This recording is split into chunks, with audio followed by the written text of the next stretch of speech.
It's Fed week and the battle is heating up. Today, the Senate votes on President Trump's pick for the Federal Reserve Board, Stephen Miron. If confirmed, he could be in his seat by tomorrow's meeting, just as the Fed is expected to cut interest rates. Welcome to the Big Money Show. I'm Brian Brenberg, along with my co-hosts Lou Bassanese, Lydia Hu, Jackie DeAngelis, and with us for the hour, Making Money host Charles Payne. Welcome, one and all. All right, President Trump writing on True Social that Fed Chairman Jerome Powell is a year late on interest rate cuts. He says inflation is tamed, high rates are crushing the housing market. But I think you have a big cut because I don't think he can help but cutting. It's perfect for cutting. And the thing that he's hurting the most is housing for people. But because we're doing well in everything, energy's way down, groceries are down, everything, almost everything is way down.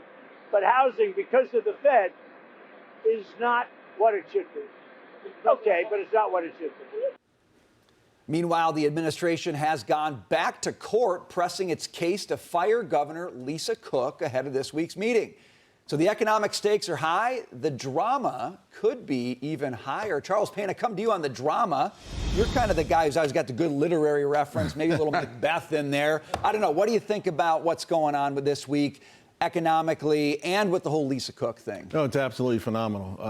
This morning Goldman came out. I think now they see 5 cuts, 3 this year. A lot of people shifting to 3. Just think about this. A couple of weeks ago, you had a lot of folks on the street saying none for the rest of the year. So that adds credence to the notion that maybe the Fed is late. Now, if they go 50, that would be one hell of an admission, but it also could be maybe we're so late, we're too late, So it puts a lot of drama on Wednesday, and the announcement, of course, the Q&A is going to be probably more lit than normal because Powell's going to be bristled. He's going to be bristling at some of the questions. Some of the, listen, you had transitory wrong. You had a couple other things wrong. It's going to be something to watch for sure. And the good news, I think, is to President Trump's point, I like the idea of, I think because of financial media, we always kind of look at this through the lens of markets. And, when I hear people say, well, the market's going to go higher, it's going to melt up. We were up 24% 2 years ago, 24% last year. We're going to maybe up 20% this year. The melt up has already begun. Yeah. Rich folks already doing very well and during restrictive Fed rates. So I don't think we should look at it there. I think housing, which is now showing signs of life. Everyone's saying, well, the long end of the bond curve and the mortgage rates are going to go up, not down. They're coming down pretty quickly. I had some friends over the weekend. I was in the real estate industry. Pretty happy about that.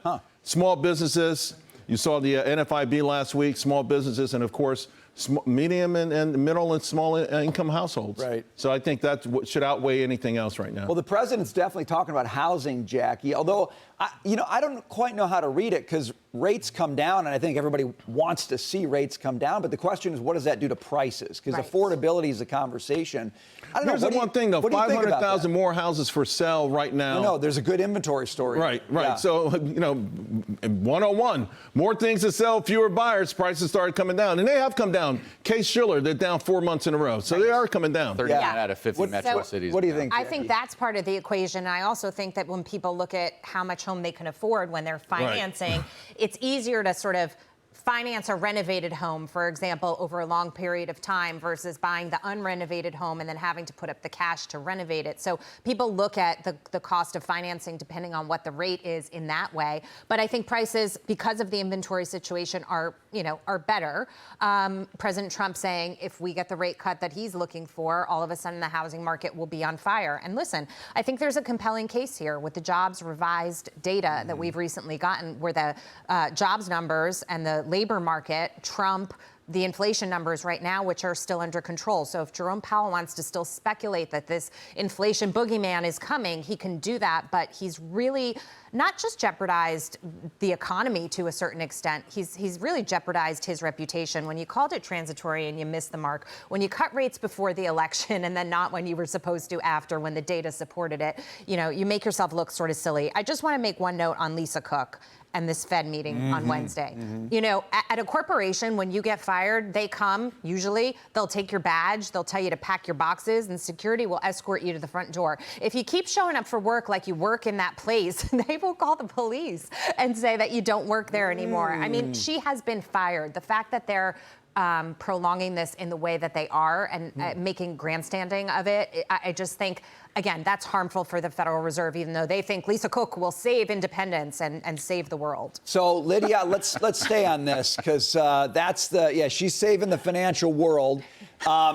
There's the legal case of this, right? And I'm trying to read all the legal stuff on this. I'm not a lawyer, okay, but I'm trying to understand, like, how could this play out? And the thing I'm reading is it's coming down to cause. Does the president have cause to fire her?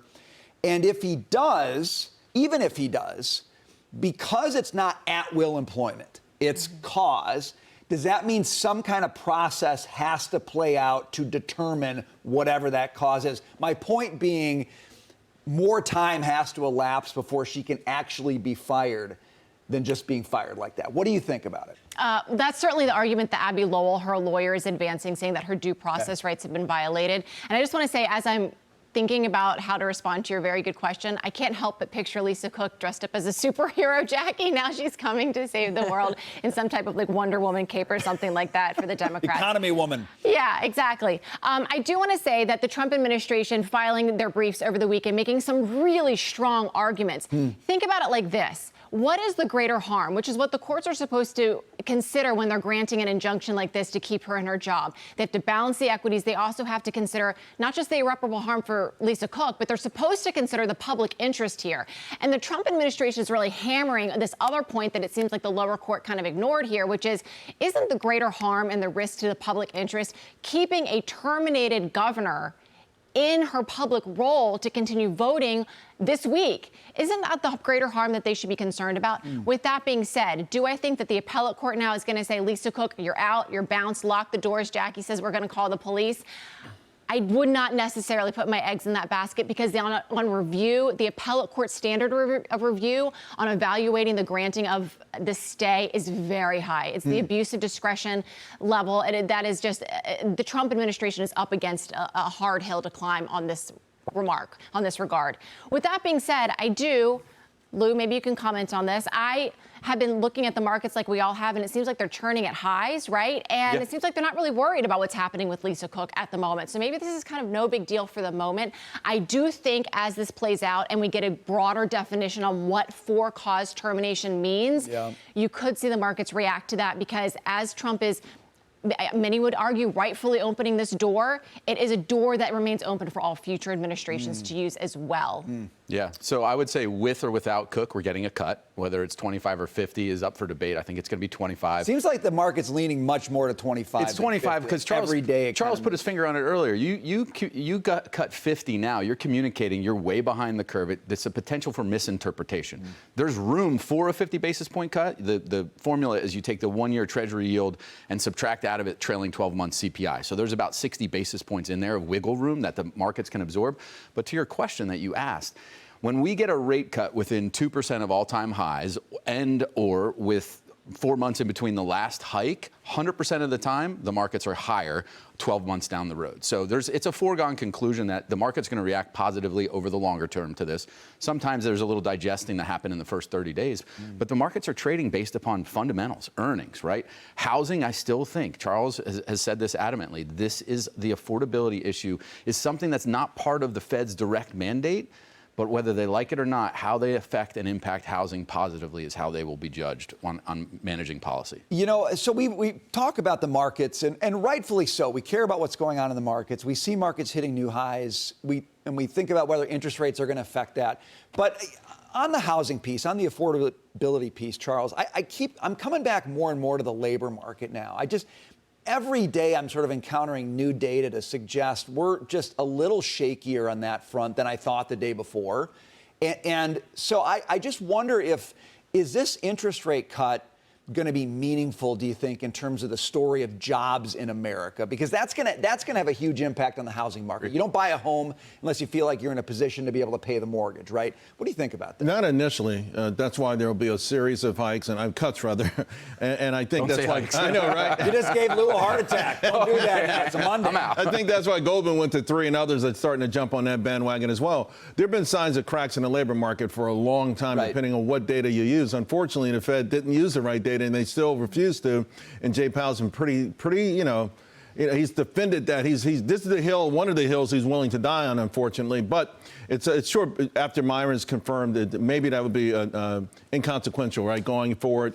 I think the other part of this is that the new Fed. I think the market's thinking about the new Federal Reserve, the Trump Federal Reserve, which will probably be a lot more accommodative to society. And if society does well, the market does well. When society doesn't do well, markets still find a way to do okay, right? So it's one of these situations where the market wins no matter what almost, but at least now Main Street has a chance. So the labor situation, it's going to take some time maybe to resolve itself because there's so much momentum, negative momentum already built into the pipe that hadn't been addressed. And so turning that around will take a series of rate cuts will help turn that around. There's a lot of hope for this rate cut, and I get it, and it'll deliver on some of it. But I think, to your point, a quarter point is not going to change the world. No, it's the trajectory that matters. It is. The trajectory matters, but I think a lot of the other pieces of the Trump economic model coming in. When you mentioned the rate cuts and 12 months later, the only caveat is recession. That's if there's not a recession, this is what happens. Yeah. So the question is, will this be early enough to stop a potential recession? Yeah. Well, I think the market's going to take the 25 and say, let's get the party started. Let's get it started. Break out the punch bowl, baby. You remember. A quarter point rate cut party, man. What a party that is. All right, Jackie, you're looking at Tesla. I sure am. And I thought to myself, wow, Elon Musk took the paddles out this morning. Shares of the EV company jumping after Elon bought 2.5 million shares for $1 billion. This is the first time Musk has purchased the stock in the open market since 2020. It's reportedly his largest purchase ever. And let me get this right this time. Tesla's up $23, almost 24. It's about a 6% move today on that cash infusion. So what do you think he's saying, Lou?